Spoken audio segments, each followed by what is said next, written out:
On va le faire de manière responsable, sur la base d'un budget équilibré. Et ça commence avec des budgets équilibrés. Le chef néo-démocrate le martèle depuis le début de la campagne électorale. Son parti va équilibrer le budget coûte que coûte. Vérification faite, à la lumière de son cadre financier dévoilé aujourd'hui, ça va être un exercice périlleux. Le NPD utilise les prévisions économiques du budget conservateur déposé en avril pour établir ses propres budgets des 4 années suivantes.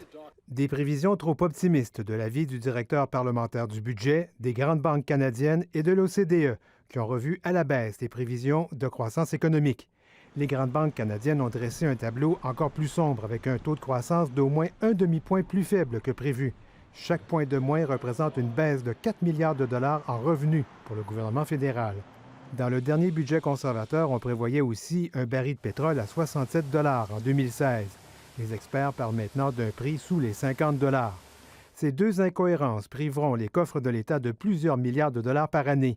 Et les surplus annuels de 3 à 4 milliards prévus par les néo-démocrates pourraient ainsi se transformer en déficit. Tout un défi quand ils prévoient une augmentation des dépenses de 11 milliards de dollars d'ici 4 ans pour financer, entre autres, leur vaste programme universel de garderie.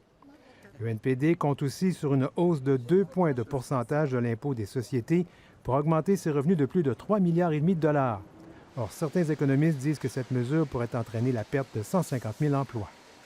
Ici Denis Martin Chabot, Radio-Canada, Montréal.